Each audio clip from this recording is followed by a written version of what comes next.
जय हिंद मेरे डियर साथी। मैं आपका साथी विकास और आज हम देखने वाले हैं राजस्थान बोर्ड 2025 का जो पेपर होने वाला है। ये community pharmacy and management paper को हम पूरा डिटेल में डिस्कस करने वाले हैं। ये आपके सामने उसका टाइम टेबल है। नवंबर 2025 पेपर नंबर 2। इसके पहले फार्माकोलॉजी को पूरा डिटेल में डिस्कस कर लिए थे।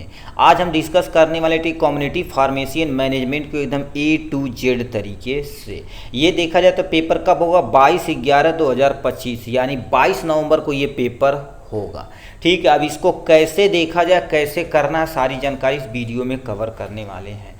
अभी तक आपने कुछ नहीं पढ़ा है, दोबारा बोल रहे हैं, कुछ भी नहीं पढ़ा है तो कम्युनिटी फार्मेसी हमारे द्वारा बनाया गया सुपर 25 क्वेश्चन को एकदम अच्छे तरीके से आप रट लीजिए। इससे कम से कम 60 से लेकर 70% एज इट इज मैच कर जाएगा। सुपर 25 क्वेश्चन में क्या कर दिया जाएगा? 10 आपका लॉन्ग क्वेश्चन रखा गया है और प्लस में हमारे पास कितना 14 शॉर्ट क्वेश्चन रखा गया है। उसके बाद में 50 से 60 ऐसे 1 मार्क के नंबर रखे गए हैं जो हर साल आपके 1 नंबर से क्वेश्चन पूछे जाते हैं। ठीक है, ये आप एकदम अच्छे तरीके से तैयार कर लीजिए। एक तो एक आपके सामने हमने क्लू दे दिया। ये भी एक वीडियो कहाँ मिलेगा? इसी के डिस्क्रिप्शन में, या दोबारा री अपलोड कर दिया जाएगा, आप वहाँ से देख सकते हैं। ठीक, उसके बाद 2023 का पेपर सोल्यूशन, उसके बाद 2024 का पेपर सोल्यूशन क्या कर दीजिए, आप तैयार कर लीजिए। इसको केवल और केवल इतना तैयार कर लीजिए। अब बहुत सारे मेरे भाई कह रहे थे कि सर टॉपिक वाइज हर एक चैप्टर का बताइए। आपके पास केवल और केवल 7 पे 6 पेपर है और आपके पास टोटल टाइम कितना है? 10 से लेके 20 दिन तक। आपके पास इतनी कैपेसिटी नहीं है कि हर एक बुक के हर एक टॉपिक को आप कवर कर सके। केवल आप क्या कर दीजिए, इसको अच्छे से देख लीजिए, इसको अच्छे से देख लीजिए। उसके बाद ये आपके सामने आप ही के बोर्ड का पेपर है कम्युनिटी फार्मेसी, दिसंबर 2024 में हुआ था। इसको हम यहाँ पर डिस्कस करने वाले हैं। एकदम इसको अच्छे तरीके से आप नोट डाउन कर लीजिएगा एकदम से मस्त तरीके से। अब इसका नोट्स चाहिए, डिस्क्रिप्शन में नंबर है, वहाँ से आप कॉन्टैक्ट करके किसी भी टाइम इसका नोट ले सकते हैं। तो चलिए हम आपको बताते हैं कम्युनिटी फार्मेसी एंड मैनेजमेंट का पेपर 2024 का ये पेपर है। अब ये क्या है, कैसे, इसको ध्यान से आप देखिएगा यहाँ से। ठीक है, ये टोटल 3 घंटे के अंदर करना रहता, 80 नंबर का रहता है, ये आप सब जानते हैं। ठीक है, इसमें टोटल पहला पार्ट में देखा जाए तो 7 क्वेश्चन रहता कि नहीं, देखिए 1 से लेके 7 की नहीं 6 क्वेश्चन को आपको अटेम्प्ट करना रहता है। ठीक है, तो पहला क्वेश्चन आपके सामने क्या दिया गया, डिस्कस करते हैं। लिख रखा explain brief the development of the pharmacy profession in India. मतलब अपने यहाँ फार्मेसी कैसे धीरे धीरे डेवलप हुआ, उसकी हिस्ट्री को पूरा डिटेल में आपको एक्सप्लेन करना पड़ेगा। जैसे कम्युनिटी फार्मेसी देखा जाए तो कंपाउंड से लिया गया। पहले क्या कर देते थे, जो फार्मेसी भाई लोग रहते थे वो क्या करते, कहीं ना कहीं दवाओं की कंपाउंडिंग कर देते। उनसे धीरे धीरे क्या होता है, कंपाउंडिंग वर्ड आया। उसके बाद हमारा फार्मेसी का उद्गम हुआ, मेन कर कम्युनिटी फार्मेसी का। इसको मतलब पहले चैप्टर जो दिया गया उसको एकदम अच्छे तरीके से एक्सप्लेन कर देना है। यहाँ से आपका कितने नंबर का, और याद रखना ये जो तुम्हारे पास 6 नंबर यानी 5 नंबर का क्वेश्चन है, कम से कम 2 पेज में आपको लिखना पड़ेगा, तब आपका पूरा नैया पार होगी। नेक्स्ट में तुम्हारे पास explain the strategy to minimise dispensing error. अब मान लेते कोई दवा डिस्पेंस कर रहे हैं, मतलब गठियार हैं जिसको नॉर्मल भाषा में बोला जाता है। ठीक है, यानी पैकिंग कर रहे हैं तो उसमें कैसे कम से कम क्या कर सकता है, एरर आ सकता है। आपके पास पेशेंट की पूरी जानकारी होनी चाहिए, उसकी हिस्ट्री होनी चाहिए, सब कुछ एकदम अच्छे तरीके से मैनेज होना चाहिए, तब डिस्पेंसिंग एरर को आप मिनिमाइज कर सकते हैं। इसको पूरा डिटेल में डिस्कस करना है, ये इंपॉर्टेंट क्वेश्चन है।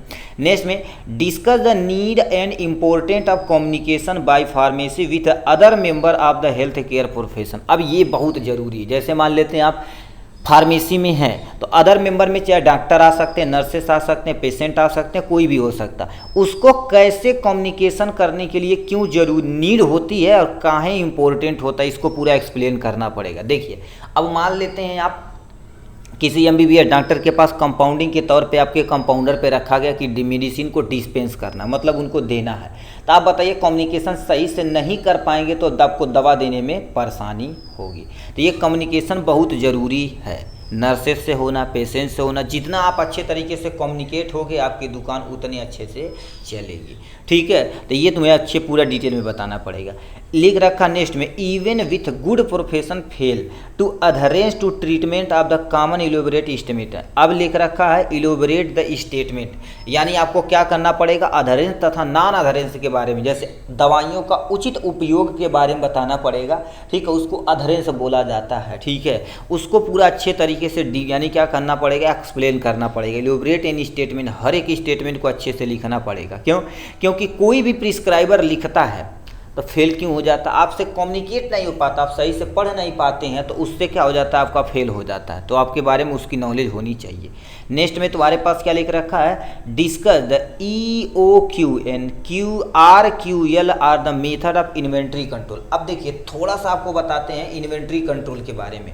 देखिए इन्वेंट्री कंट्रोल, भाई क्या करता था, ठीक, तो इन्वेंट्री कंट्रोल में आप पढ़े होंगे ABC मेथड पढ़े होंगे, ठीक, ये पढ़े होंगे, VDL मेथड, VDE मेथड पढ़े होंगे, ठीक है। तो उस तरह से हमारे सिलेबस में एक था क्या, EOQN RQL मेथड से इन्वेंट्री कंट्रोल कैसे किया जा सकता, मतलब अपना स्टॉक को कैसे मेंटेन करना जरूरी होता है। क्यों? क्योंकि अब दवाइयों की दुकान खोल दिए, स्टॉक ही नहीं मेंटेन कर पाएंगे तो आपका सारा लॉस हो जाएगा।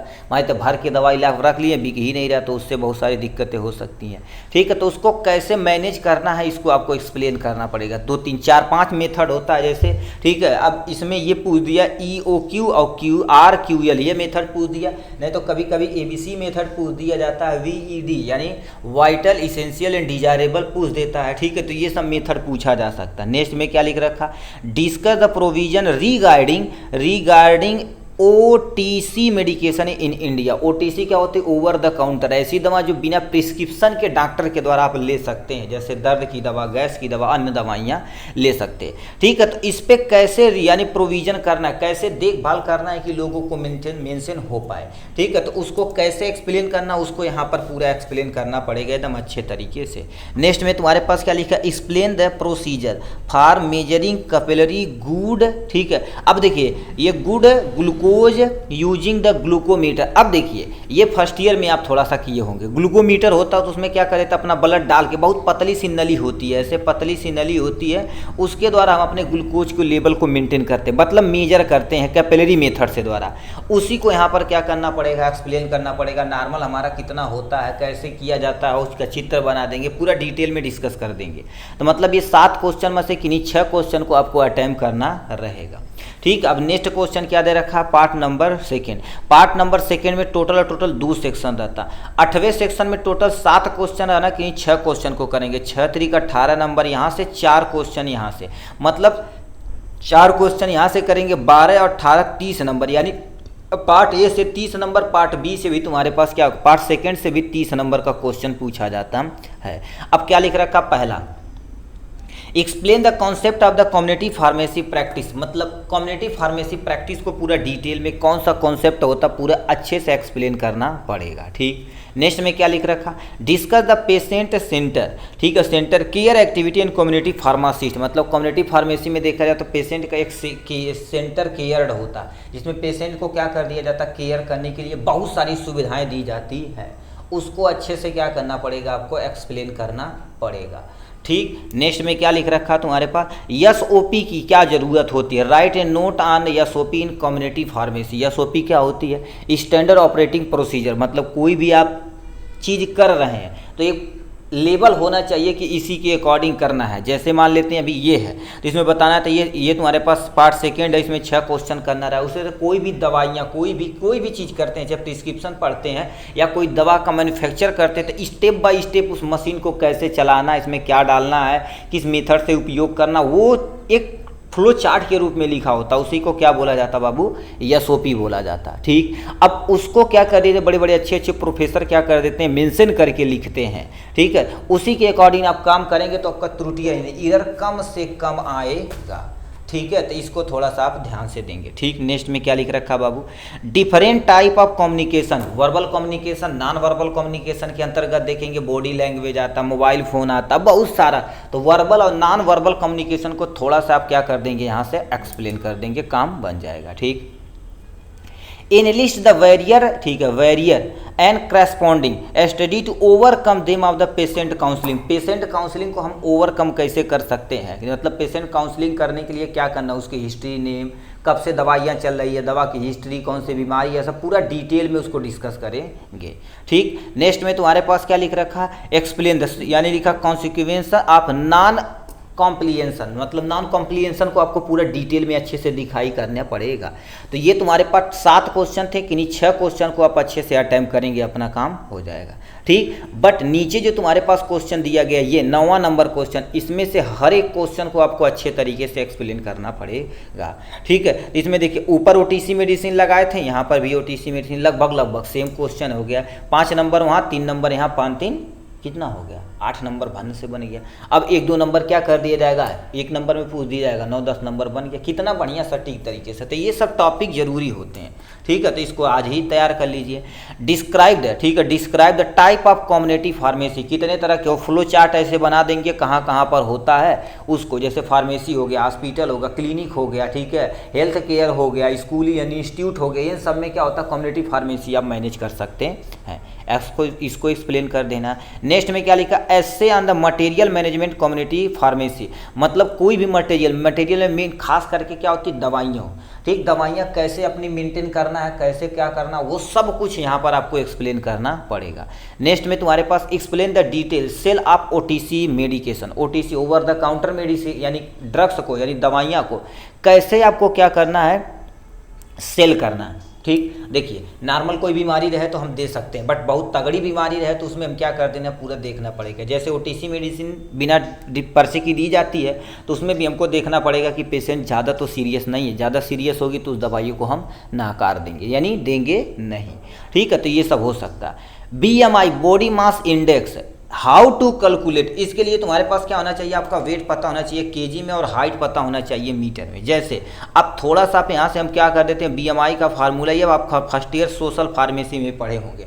सबसे पहले आपका क्या होना चाहिए, वेट होना चाहिए। क्या पता होना चाहिए, वेट। वेट किस में पता होना चाहिए बाबू, केजी में पता होना चाहिए। होल अपान में क्या होना चाहिए आपकी, ठीक है, हाइट पता होनी चाहिए। ठीक है, हाइट पता होनी चाहिए किस में बाबू, मीटर में होनी चाहिए। वो भी क्या होगा, इसका क्या कर देंगे, हाइट का स्क्वायर, इससे निकलेगा तो उसे बॉडी मास इंडेक्स बोला जाता है, जिसको हम शॉर्ट में क्या बोलते हैं, BMI के नाम से जाना जाता है। Give the usefulness and limitation, अब भैया इससे क्या पता चलेगा आपके अंदर फैट की मात्रा कितनी ज़्यादा, ओबेसिटी तो ज़्यादा दिक्कत नहीं है। ठीक है, फैट की मात्रा, प्रोटीन की मात्रा, सबकी एक कैलकुलेशन वे में आपको दिया जाएगा। ठीक, इसको BMI बोला जाता है। ये 9वां नंबर क्वेश्चन दिया गया। इस तरह से देखा जाए तो ये आपके लॉन्ग और शॉर्ट वाला, शॉर्ट को कम से कम 1 पेज में लिखना ही लिखना पड़ेगा। ठीक है, अब हम आते हैं इधर, तुम्हारे पास जितने भी क्वेश्चन रहेंगे 1 नंबर वाले क्वेश्चन, यहाँ से पार्ट 3 में जितने भी क्वेश्चन रहेंगे 1 नंबर के 1 नंबर के 1 नंबर के, पार्ट 3 में टोटल कितने क्वेश्चन रहते हैं, 20 क्वेश्चन 20 नंबर के रहते हैं। 1 वर्ड में आ सकता है, देखिए साफ साफ लिखा है इसमें, फिल इन दी ब्लैंक्स हो सकता है, 1 वर्ड में हो सकता है, 1 सेंटेंस में हो सकता है, यानी किसी के फॉर्म में भी हो सकता है। तो इसमें पहला दे रखा डिफाइन कम्युनिटी फार्मेसी। अब भैया कम्युनिटी फार्मेसी को आपको क्या करना पड़ेगा, अच्छे से डिस्कस करना पड़ेगा, कोई टेंशन नहीं, हम आपको लिख के दे रखे हैं यहाँ पर। देखिए कम्युनिटी फार्मेसी होती क्या, ये एक सेंटेंस में, मतलब 1-2 लाइन में लिख के काम खत्म कर देना है। ये पहला वाला तुम्हारे पास क्वेश्चन है। Community pharmacy is a branch of pharmacy that deal with the prescription and description of medicine, मतलब प्रिपरेशन ऑफ मेडिसिन, मेडिसिन को प्रिपेयर करना, उसको डिस्पेंस करने की एक तुम्हारे पास फार्मेसी की ब्रांच होती है, जिसके अंतर्गत डिस्पेंसिंग की जाती है, प्रिपरेशन की जाता है दवा का, उसी को कम्युनिटी फार्मेसी बोलते हैं, फॉर अदर पीपल, जो उसको दवा देनी है। ठीक है, तो इसको क्या कर देंगे, इसकी डिफिनेशन, यानी कम्युनिटी फार्मेसी की डिफिनेशन आपके सामने यहाँ से हो गई है, यहाँ से। ठीक, ऐसे छोटा छोटा लिखना है। नेक्स्ट में तुम्हारे पास क्या लिख रखा है, डिफाइन प्रिस्क्रिप्शन। अब प्रिस्क्रिप्शन क्या होता है, जो डॉक्टर के द्वारा लिखा जाता है उसी को प्रिस्क्रिप्शन बोला जाता है। तो क्या लिखा रखा, a prescription is a right order, मतलब ऑर्डर दिया जाता कि अब आपको दवा देनी है, या पट्टी खोलनी है, या टाका काटना, ये सारी चीज़ें डॉक्टर के द्वारा दी जाती है। तो क्या लिखा रखा, prescription is a written order by the register medical practitioner होना चाहिए, मतलब एक MBBS MES डॉक्टर MD होना चाहिए। For the prescription and administration of the medicine, medicine को देने के लिए किसको, पेशेंट को, टू द फार्मासिस्ट, फार्मासिस्ट के द्वारा, उसी को क्या बोला जाता है वो प्रिस्क्रिप्शन। ये नंबर आपका रहा B वाले का आंसर। ठीक है, नेक्स्ट पे चलते हैं। नेक्स्ट में क्या पूछ दिया, full form of GPP and SOP. भैया तगड़ा क्वेश्चन पूछा भाई यहाँ से। जीपीपी मतलब ये सी नंबर क्वेश्चन है। जीपी मतलब गुड फार्मेसी प्रैक्टिस, जीपीपी मतलब क्या होता है, गुड फार्मेसी प्रैक्टिस। एसओपी मतलब स्टैंडर्ड ऑपरेटिंग प्रोसीजर होता है, स्टैंडर्ड ऑपरेटिंग प्रोसीजर होता है, इसी के द्वारा हमारे पास जितनी भी मशीनें होती चलाई जाती हैं। ठीक है, ये आपके सामने यहाँ होगा। इसके लिए 2-3 चीज़, ABC का आप थोड़ा सा फुल नेम लिख दीजिएगा। ठीक है, यानी वाइटल, इसेंशियल और डिजायरेबल का थोड़ा सा आप क्या कर दीजिए, VED जिसको बोला जाता है, इसको थोड़ा सा एनालिसिस देख लीजिएगा। ABC हो गया। और क्या बोले, OTC का फुल नेम आप देख लीजिएगा। अभी आप बताए हैं EOQ देख लीजिएगा। उसके बाद यहाँ पर आप जो वाला निकले थे, ठीक है, ये 3-4 आप थोड़ा सा फुल नेम आप देख लीजिएगा। ठीक है, इस पे टाइप से क्वेश्चन पूछा जाता है। ये हो गया। What is dispensing process, dispensing process क्या होता है, जैसे कोई दवा पर चलाएं तो कैसा प्रोसेस होता है कि दवा को पैकेज करना है, तो उसके लिए ये मेथड होता है। देखिए क्या लिख रखा है यहाँ से, भाई चमका मर दे, लिख रखा द प्रोसेस ऑफ प्रिपेयरिंग, दवा को प्रिपेयर करना, पैकेजिंग करना, उस पर लेबल करना, सप्लाई करना है मेडिसिन को to the patient as a prescription. मतलब जिस प्रिस्क्रिप्शन से पर्चा लिखा रहे कि मान लेते कोई दवा आपको देनी है, OD देनी है, BD देनी है, उसको क्या कर, जैसे फॉर एग्जांपल मान लेते हैं हम आपको क्या कर देते हैं, कोई दवा लिखते हैं, जैसे आर्थो में आपको क्या करना, कोई दवा देनी है, तो मान लेते हैं ऐसे टैबलेट करके क्या कर दिया, मान लेते हैं जीरोडाल यमार आ गया, ठीक, तगड़ा दर्द है, ठीक, इसमें क्या कर दिया जाएगा ऐसे करके, ठीक है, ये हो गया, ठीक, मतलब यहाँ से ऐसे, मतलब 2 टाइम इसको देना। नेक्स्ट में तुम्हारे पास क्या कर देते, एक कोई मान लेते हैं कैप्सूल है या टैबलेट है, ठीक है, मान लेते हैं आपके सामने कोई कैल्शियम है, ठीक है, तो यहाँ पर क्या कर देते हैं 2 टाइम, मोस्टली एक ही टाइम दिया जाता है, तो एक टाइम यहाँ होगा, चाहे शाम सुबह करिएगा चाहे शाम कर दीजिएगा।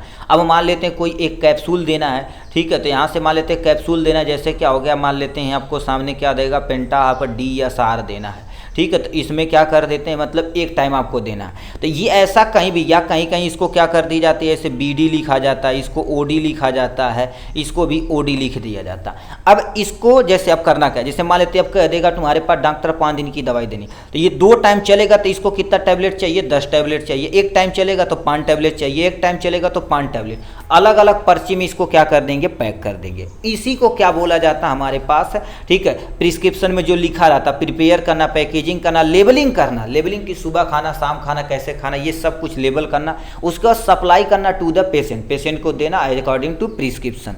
उसी को सिंपली क्या बोला जाता है बाबू, डिस्पेंसिंग प्रोसेस बोला जाता है। ये D नंबर का क्वेश्चन था। उसके बाद क्या हो जाएगा, D के बाद तुम्हारे पास क्या हो जाएगा, E आ जाएगा। अब क्या लिख रखा बाबू, पेशेंट काउंसलिंग क्या होता है, पेशेंट की काउंसलिंग कैसे करेंगे, जैसे पेशेंट काउंसलिंग करना है, जैसे आपके क्लास में ही देख लो कितने लोग, 60-70 लोग होंगे, ठीक है, 66 का अकॉर्डिंग टू रूल, यानी रूल है PCI का, कितने लोग होंगे तो काउंसलिंग करेंगे, उसी के अकॉर्डिंग जो भी व्यवस्था करना करेंगे। उसी तरह से पेशेंट की, यानी पेशेंट काउंसलिंग करने के लिए आपको पेशेंट का नाम, डेट, एज, दवा, सब कुछ डिटेल में पता होना चाहिए। तो क्या लिख रखा है यहाँ पर, पेशेंट काउंसलिंग एक तरह का यानी प्रोसेस होता है, आप प्रोवाइडिंग इन्फॉर्मेशन, पेशेंट की पूरी इन्फॉर्मेशन पता होना चाहिए, and advice to the patient about their medication और हेल्थ कंडीशन, उसकी हेल्थ कंडीशन देखना, कहीं मर जाने वाला तो पेशेंट नहीं, उसे जल्दी कवर करेंगे, ठीक है। अब जो वैसा पेशेंट रहेगा उसको नॉर्मल हम बिहेव करेंगे, ठीक, जो खतरनाक टाइप में रहेगा तुम्हारे पास उसको अलग करेंगे। जैसे मान लेते किसी पेशेंट को थोड़ा सा कोई ऐसी बीमारी है, जैसे क्या हो गया, HIV हो गया, हेपेटाइटिस हो गया, तो उसको कुछ छूने से पहले हम अच्छे तरीके से अपना प्रिकॉशन करेंगे, क्योंकि अपने भी तो बचना है, ठीक है। तो ये तुम्हारे पास क्या रहेगा, पेशेंट काउंसलिंग एक तरह का ऐसा प्रोसेस होता है, आप प्रोवाइडिंग इन्फॉर्मेशन को प्रोवाइड करता है। उसके बाद advice to patient about their medication के बारे में बताता है, हेल्थ कंडीशन को बताता, उसी को पेशेंट काउंसलिंग कहा जाता है। नेक्स्ट में क्या लिख रखा है आपका, पेशेंट काउंसलिंग के बाद यहाँ पर आ जाते हैं, E के बाद हम आ जाते हैं सिंपल सा F पे आ जाते हैं। क्या लिख रखा, पेशेंट काउंसलिंग हो गया। कम्युनिकेशन स्किल, अब बताइए हम आपसे बतिया रहे हैं, कोई आदमी आपसे बतिया रहा है, कह रहे बहुत बढ़िया बतिया वाला मर्दे तुम, ठीक है, ऐसे बोलते हैं, अरे यार हाउ डॉक्टरवा बड़ा खलूस बा, मरद तुरंत गुस्सा आ जाला, मतलब उनका कम्युनिकेशन का जरिया खराब है। वही चीज़ अब देखिए याद रखना, ठीक है, कहते हैं ना, हाँ छोटे आप बुजुर्ग आदमी कहते हैं कि जितना मीठा बोल देंगे आप उतना ही। देखिए जैसे आप हैं, अब पेशेंट आपके पास क्यों आता है, क्योंकि ऑलरेडी बेचारा वो परेशान है, अब खड़ूस टाइप में बोलेंगे तो उसको गुस्सा लगभग करेगा, 2-3 तमाचा धर देगा, धड़ आपको, ठीक है। तब जितना प्यार से करेंगे आधा दुख आप ऐसा ही हर लीजिए, ठीक, तो इसलिए किसी से भी बोलिए, प्यार से बोलिए, प्यार मोहब्बत वाली बातें अच्छी होती हैं, ठीक है। अब हो क्या रहा है, लिख रखा है आपका मान, कह दिया कि यहाँ पर क्वेश्चन में क्या कम्युनिकेशन स्किल क्या होता है। Communication skill are the ability use to convey information effective and understand other the clearly. अब बताइए, जैसे मान लेते कोई चीज़ आपसे हम पूछें तो आप क्लियर यदि बताएंगे तो हमको भी समझ में आएगा। हम पेशेंट को बताएंगे कि ऐसे ऐसे सावधानियाँ रखनी है, ऐसी ऐसी दवाइयाँ रखनी है, तो उसको एकदम से शुद्ध भाषा उसी के भाषा में समझा देना, कम्युनिकेशन हो जाएगा। अब मान लेते गाँव से कोनो आयल बोला तो भोजपुरी तुम्हारा इंग्लिश झाड़ दा कि बोल देंगे this paracetamol take in the morning and evening, तो कहिए ये क्या बोलता रे सारा बहुकड़ तो पागल समझेगा। तो कम्युनिकेट सही से नहीं, उसी के भाषा में कम्युनिकेशन करना की क्षमता को, जिससे वो क्या क्या क्लियरली पूरी समझ जाए और इफेक्टिव हो कि कोई भी इंफॉर्मेशन को, उसी को क्या बोला जाता है, कम्युनिकेशन स्किल बोला जाता है। ठीक है, ये हो गया आपके सामने। नेक्स्ट में इनलिस्ट बेनिफिट टू पे, यानी कि आप पेशेंट काउंसलिंग, यानी पेशेंट काउंसलिंग का गुरुदेव फायदा क्या है। ठीक है, अब फायदा बहुत ज़्यादा है। जैसे अभी मान लेते हैं हमारे डॉक्टरी में कोई आ गया तो हम उसका पूरा नाम, एज, पता, कौन सी बीमारी है, कितने कौन सी कंडीशन है, कब से दवाइयाँ खा रही है, ये सब सारी जानकारी इन्फॉर्मेशन ले लेंगे तो हमें ईजिली क्या हो जाएगा, सब कुछ उसका मेंशन कर देंगे। तो वही लिख रखा, इससे पेशेंट इम्प्रूव होता, लिखा improve patient complication, prevent medication error, मतलब जो दवाइयाँ इरर हो रही है उसको कम किया जाता है। इनहांस द थेरेपेटिक आउटकम, मतलब जो हम दवाइयाँ अच्छी क्वालिटी के देंगे तो उनसे हमें अच्छा चीज़ क्या करेगा, अच्छा चीज़ मिलेगा। Promote rational use of drugs, मतलब रेशनल उचित दवाइयों का उपयोग किया जाएगा। नहीं तो बहुत सारे डॉक्टर होते हैं, अंदाज आया दूठी है मार दा, चाठी है मार दा, मतलब एक्सपेरिमेंट करता तो वही डॉक्टर पेशेंट पे, तो ऐसा नहीं होना चाहिए। तो इसी को क्या बोला जाता है, पेशेंट काउंसलिंग। उसमें कॉम्प्लिकेशन के बारे में जानना, कंडीशन जिससे हम क्यों करते हैं, क्योंकि मेडिकल एरर कम होगा। इनहांस द थेरेपेटिक, जल्दी से वो रिकवर होगा। प्रमोट द रेशनल, उचित दवाइयों का उपयोग किया जाएगा। ठीक, नेक्स्ट में गुरुदेव क्या कहले वाले, यहाँ से आते हैं 11 नंबर के ए पे, write down the barrier to effective counselling. मान लेते हैं आप कर लिए हैं पेशेंट काउंसलिंग, तो कौन कौन सा बैरियर हो सकता है जिससे कर हो सकता। अब इसके लिए देखो हमारे पास लैंग्वेज बैरियर, जो पहले आप बोले हैं। देखिए पेशेंट, अब देखिए जैसे मान लेते हैं आप किसी विदेश के लिए फॉर्म भरते हैं जाने के लिए, ठीक है, तो उसके लिए वहाँ पर लोकल लैंग्वेज जानना बहुत जरूरी है। नहीं तो मानते गांव से कोनो पेशेंट आई, कहे वैक्सीन लगा के दे दिला उसको डाइक्लोफेनेक, ला बाबू हो गई कल्याण तो दिक्कत हो जाएगी। तो वहाँ का लोकल लैंग्वेज जानना बहुत जरूरी है। अब जैसे अच्छे डॉक्टर होते हैं ना, तो कम्युनिकेट करके दादाजी क्या हुआ है, कैसे हो गया है, ठीक है, आप जल्दी रिकवर हो जाएंगे, चिंता न करिए, हम हैं, बढ़िया कर देंगे। तो ये बताओ, उसमें हम जैसे हमारे तो उसकी भाषा नहीं समझ पा रहे हैं तो हम इशारे में भी काम कर सकते हैं, तो लैंग्वेज बैरियर हो सकता है। दूसरा, लॉ ऑफ प्राइवेसी, प्राइवेसी का कोई चांस नहीं। जैसे मान लेते हैं अभी डॉक्टर यहाँ केबिन में बैठे हैं, ठीक है, केबिन में बैठे हैं, यहीं पर यहाँ पर कुर्सी लगा बैठे हैं, लाइनियस चाठी में दारू आदमी खड़े हैं। अब कोई पेशेंट गुस्सा, उसको पाइल्स की प्रॉब्लम है, बाइल्स की प्रॉब्लम है, पाइल्स की प्रॉब्लम है, तो कैसे दिखाएगा, कैसे कम्युनिकेट कर पाएगा, तो कहेगा यार लजाता आधा, मतलब पूरी इन्फॉर्मेशन नहीं बताएगा। प्राइवेसी का कोई नाम चीज़ें नहीं है। बट एक पेशेंट एक बार में घुसेगा तो डॉक्टर से क्या कोई चीज़ छिपाना नहीं चाहिए। जो भी चीज़ है भाई, मान लेते हैं पाइल्स है, दाद है, कुछ भी है, उसको पूरे पूरा डिटेल में बताएंगे, वो भी कम्युनिकेट करेगा, आप भी समझ जाएंगे, मस्त दवा दे देगा, मस्त बहुत बढ़िया डॉक्टर है। अब सरकारी लेखन 8-10 ठीक नहीं भाटी गई ना, खड्डी वाला बा हई हई हई हई हई हई हई हटा हटा सबके हटा देगा, तो अब मज़ा नहीं आएगा। ठीक है, ये होगा टाइम। जो भैया टाइम जब तक कम्युनिकेट नहीं करेगा, मान लेते ये आपके सामने क्या हो गया, कोई एक डॉक्टर है, यहाँ पर कुर्सी पे मान लेता बैठा कोई पेशेंट है, अब बताओ टाइम नहीं देगा, बाकायदे से बैठाइए उसको, ठीक है, पूछिए भाई ये क्या हुआ, कब से हुआ, क्यों, कैसे हो गया है, ठीक है, ये कब से दवाइयाँ खा रहे हैं, उसी में आप डॉक्टर धीरे धीरे दवा लिखता रहेगा, थोड़ी थोड़ी इन्फॉर्मेशन पूछता रहेगा, लिखता रहेगा। तो टाइम भी देना जरूरी है। पुअर कम्युनिकेशन स्किल, मतलब जो डॉक्टर से पढ़ के मान लेते हैं उसे कहीं से ला दिए हैं, ठीक, अमेरिका से पढ़ के ला दिए, भोजपुरी समझ ही नहीं रहा है, तो कम्युनिकेशन में दिक्कत होगी। जो कहेगा पाइल्स की दवा लिख देंगे, दांत का दवा तो दिक्कत हो जाएगी। हमको रियल घटना हम आपको बता रहे थे, हमारे साथ खुद ही हुआ है। हम गए थे, ठीक है, दिल्ली के लास्ट वाले रीजन में, तुम्हारे जैसा कंझावला एक नाम है, ठीक है, एक छोटा सा चौराहा कंझावला, वहाँ पर हम काम कर रहे थे, ठीक है। तो वहाँ पर एक हरियाणवी आया बंदा था, कह रखा जाड़ में था, जाड़ मतलब उसको दांत को जाड़ बोलते, तो कह रखा दाढ़ में यानी जाड़ में दर्द होता, हमको सुनाया गाड़ में दर्द हो रहा है, तो हमने तो तुरंत डाइक्लोफेनेक दे दिया और गैस की दवा दे दिया। तो कह रहा है यार कहा दे दिए हो, तो जो वहाँ पर मालिक थे हम उनसे पूछें कि क्या कह रहे हैं, कह रहा जाड़ मतलब दांत, तो दांत के लिए सुने होंगे एक तुम्हारे पास क्या हो जाएगा केटोरॉल DT, जो बहुत स्पेशल दवा चलती है, ए दे दिए और प्लस में ओमी दे दिए हैं, ठीक है। एक कोई एंटीबैक्टीरियल दे दिए, सड़ रहा होगा तो, ठीक है। एमॉक्सी दे दिए, ठीक है। ये आपके सामने एमॉक्सी 500 दे दिए, उसका दांत फीटिया गया, ठीक है। तो लैंग्वेज की भी यानी सुनना बहुत कंपलसरी है, ठीक है। अलग अलग जगह का अलग अलग हो सकता। पुअर कम्युनिकेशन लैंग्वेज जो यहाँ पर था। पेशेंट लॉक इंटरेस्ट, मतलब पेशेंट डॉक्टर को कुछ समझे, इतना झोला छाप डॉक्टर, ऐसे कुछ नहीं फर्क पड़ी। तब विश्वास यदि नहीं करेंगे, अभी बताओ आप हमारे ऊपर विश्वास नहीं करें कि जो पढ़ा रहे हैं आएगा, सही बता रहे हैं कि नहीं, अरे इतना पन्ना बतावा ताटावा ई का पढ़ाई जाएगा, ठीक है। तो आप विश्वास नहीं करेंगे, इंटरेस्ट नहीं रखेंगे, तो रियल बता रहे हैं, वही सेम टू सेम चीज़ आपके साथ होगा, ठीक है। कि आपका कॉन्फिडेंस लेवल घट जाएगा, ठीक है। तो ये सब चीज़ होना चाहिए, ठीक है। तो वही लिख रखा तुम्हारे पास इफेक्टिव, ये सब चीज़ इफेक्टिव बना सकता है।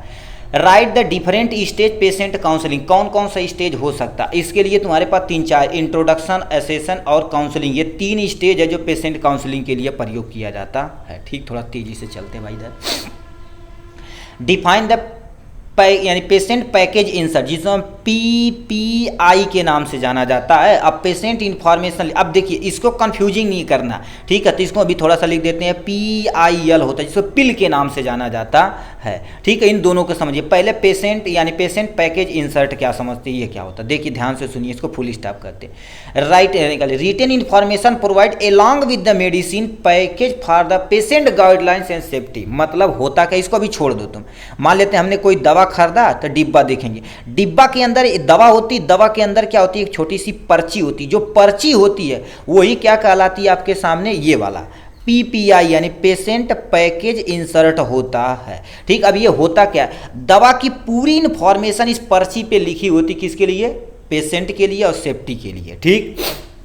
तो उसी को PPI बोला जाता है। लिखा written information provide along with the medicine, medicine के साथ ऑलरेडी आता है पैकेज में, for patient guidelines and safety, उसी को क्या बोला जाता है, PPI बोला जाता है। जस्ट इसी का उल्टा आपके सामने क्या लिख रखा, पेशेंट इन्फॉर्मेशन लीफलेट।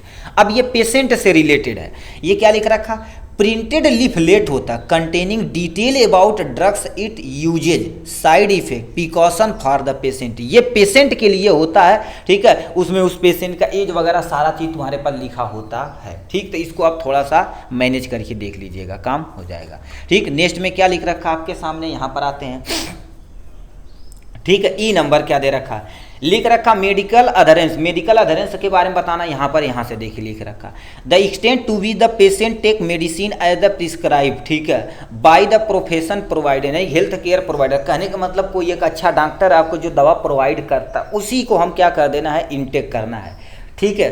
उसी को नॉर्मल भाषा में क्या बोला जाता है बाबू, ठीक है, यहाँ से, ठीक। अधरेंस, अधरेंस मतलब कारण, यानी जो उचित दवाइयाँ उसी को दिया जाता है, ठीक। Define OTC medicine, OTC medicine क्या होती है, जिसको ओवर द काउंटर बोला जाता है। OTC medication are the drug that can be purchase without any prescription, मतलब कोई ऐसी दवाइयाँ जो बिना प्रिस्क्रिप्शन के, मतलब बिना किसी डॉक्टर के प्रिस्क्रिप्शन के बिना आप लेते हैं, उसी को सिंपली OTC मेडिसिन कहा जाता है, ठीक। नेक्स्ट में क्या पूछा है, यानी फुल फॉर्म एड्स, एड्स का फुल फॉर्म लिखना है। तो यहाँ पर क्या होता है, एक्वायर्ड एड्स, ए से एक्वायर्ड इम्यूनो डिफिशियंसी वायरस, जो किसके कारण से होता बाबू, HIV के कारण से होता। फुल नेम आप HIV का ही कमेंट बॉक्स में लिख के दिखाएंगे, देखिए कितने लोग इसको लिखते हैं, फुल नेम ऑफ HIV, ठीक। जी हो गया। 12 नंबर क्वेश्चन क्या पूछ दिया गया है, यहाँ पर आते हैं, क्या लिख रखा है तुम्हारे पास, 12 नंबर क्वेश्चन लिख रखा, राइट एंड डाउन टू यानी advice for self care condition pain management, मतलब आपको थोड़ा सा दर्द हो रहा है तो कैसे आप अपने आप को मेंशन कर सकते हैं। तो सबसे पहले क्या लिख रखा है यहाँ पर, use pain killer, pain killer का यूज करेंगे ओनली व्हेन नेसेसरी, बहुत जरूरी हो तो। एवॉइड ओवरडोज, भैया बहुत ज़्यादा नहीं लेना, नहीं तो दिक्कत हो जाएगी। अब ये करना है, ओवरडोज नहीं लेना, दवा लेना, रेस्ट करना। जैसे मान लेते आपको पैर में दर्द हो रहा तब पेन किलर कोई ले लिए, आप बढ़िया से रेस्ट करिए, ठीक। Concern doctor if pain resist, मतलब पेन यदि बहुत ज़्यादा हो रहा तो तुरंत आप किसी भी डॉक्टर से क्या करिए, कंसल्ट करिए, ठीक है, मिलिए, ठीक है, जिससे क्योंकि दर्द यानी ज़्यादा होगा तो दिक्कत हो जाएगी आपको, ठीक। ए वाला नंबर ये हो गया। बी नंबर क्या पूछा, डिफाइन मेडिकल यानी मेडिकेशन हिस्ट्री, मेडिकेशन हिस्ट्री क्या होती है, किसी भी पेशेंट का या किसी भी ड्रग्स का, mostly a complete record of all medicine to a patient, has taken in the past and currently using, मतलब कोई पेशेंट है वो हिस्ट्री मतलब वो पास्ट में कितनी दवाइयाँ ले चुका है उसको हमें पूरा डिटेल में देखना है। करेंटली यूज मतलब प्रेजेंट टाइम में किस दवा का उपयोग कर रहा है उसको भी हमको क्या कर देना है, अच्छे से देखना। जो देखा जाता उसी को नाम दिया जाता हमारे पास सिंपली, ठीक है, मेडिकल हिस्ट्री। अब हिस्ट्री क्या होती, कहते कोई कॉलेज में हम नाम लिखवाते यार कितना दिन से कॉलेज चला था, पीसीआई के अप्रूवल बाकी नहीं, कितना लड़के पास हो गए, ये सब कुछ पता कर ले। तो उससे दवाइयाँ भी क्या कर दी जाती है, पूरा डिटेल में पता की जाती है। एक कंप्लीट रिकॉर्ड फॉर, ठीक है, अब all medicine to the patient has taken in the past and currently use, जो प्रेजेंट टाइम में यूज किया जाता है। ठीक, ये हो गया। नेक्स्ट में क्या तुमसे पूछा है, right down the advantage of SOP. SOP का तुम्हारे पास फायदा क्या होता है इसके बारे में बताना पड़ेगा। तो क्या लिख रखा, यस से स्टैंडर्ड, ओ से ऑपरेटिंग, पी से प्रोसीजर होता है। क्या होता ये, इसका फायदा क्या होता, इंश्योर इन्फॉर्मिटी, मतलब ये पूरी तरह से इंश्योर होते हैं कि हमें इसी की स्टेज पे काम करना है। ठीक, जैसे मान लीजिए जीरो डाल एसपी बनाना है, ठीक, तो उसमें जीरो डाल एसपी में एसाइक्लोफेनेक होता है, प्लस में पैरासीटामॉल होता है, प्लस में सर्सेरियोपेप्टाइड है। ये तीनों चीज़ क्या कर देते हैं, पूरी से यूनिफॉर्मली मिक्स होकर अच्छे तरीके से काम करना चाहिए, इंश्योर होना चाहिए। इम्प्रूव क्वालिटी, जितनी अच्छे से आप एसओपी को फॉलो करेंगे उतनी अच्छी क्वालिटी होगी। रिड्यूज इरर, इरर कम से कम होगा, इसका ये फायदा है। नेक्स्ट में तुम्हारे पास क्या लिख रखा, in list part of prescription, prescription के कितने पार्ट होते हैं इसके बारे में बताना पड़ेगा। एक प्रिस्क्रिप्शन के यदि पर्चा आप देखेंगे ना तो इसमें क्या होते हैं, इतने सारे पार्ट होते हैं। सबसे पहले डेट होना चाहिए, पेशेंट की डिटेल, एज होना चाहिए उसमें, उसका पहले नाम होना चाहिए, ठीक है, उसके बाद एज होना चाहिए, उसका पूरा एड्रेस होना चाहिए, ठीक, कोई कॉन्टेक्ट नंबर होना चाहिए, ये होना चाहिए। उसका लिख रखा सुपरस्क्रिप्शन होना चाहिए, इनक्रिप्शन होना चाहिए, सबक्रिप्शन होना चाहिए, डॉक्टर का साइन होना चाहिए। साइन किसका होना चाहिए बाबू, डॉक्टर का, जिसके द्वारा लिखा होना चाहिए। डेट बहुत जरूरी है, ठीक है, जैसे डॉक्टर साइन इन कर रहे हैं मान लेते हैं यहाँ से, तो उनका भी यहाँ पर साइन होना जरूरी है, या ये डेट मेंशन कर देंगे, इससे काम हो जाएगा, ठीक है। तो डे यानी तो किसी भी प्रिस्क्रिप्शन में क्या होना चाहिए, डेट होना चाहिए, पेशेंट का डिटेल, एज, नेम, एड्रेस वगैरह पूरा, कॉन्टैक्ट नंबर वगैरह, सुपरस्क्रिप्शन, इनक्रिप्शन, और क्या होता है सबस्क्रिप्शन, साइन वगैरह पूरा डिटेल में होना चाहिए। तो इसको थोड़ा सा, ठीक है, नाम हो जाएगा यहाँ से। नेक्स्ट में क्या लिख रखा, अब यहाँ से आते हैं, लिख रखा प्रिस्क्रिप्शन हैंडलिंग।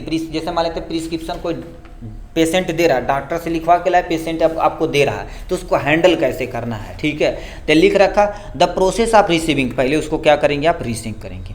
इंटरप्रेटिंग, देखेंगे, फिर प्रिपेयर करेंगे कौन कौन सी दवा हमको देनी है, उस पर अच्छे तरीके से लेबल करेंगे कि बताइए सुबह खाना, शाम खाना, इतना पैसा, ये सारी चीज़ें। डिस्पेंसिंग ऑफ प्रिस्क्रिप्शन करेक्टली, मतलब एक्यूरेटली, मतलब प्रिस्क्रिप्शन एक्यूरेट है कि नहीं, कोई दवाइयाँ छूट गई नहीं है कि नहीं। मान लेते तो जो दवाइयाँ न मिले आपके काउंटर पे तो आप पे टिक लगा दीजिए भाई ये दवा नहीं है, नहीं तो आप मेन दवाई छोड़ देंगे, पेशेंट क्या होगा, दिक्कत हो जाएगी, ठीक है। तो ये प्रोसेस होता है, सबसे पहले रिसीविंग करेंगे, इंटरप्रेटिंग करेंगे, यानी क्या लगेगा, प्रिपेयरिंग करेंगे, लेबलिंग करेंगे, डिस्पेंसिंग करेंगे, प्रिस्क्रिप्शन एक्यूरेटली देखेंगे। ये ई का मान हो गया।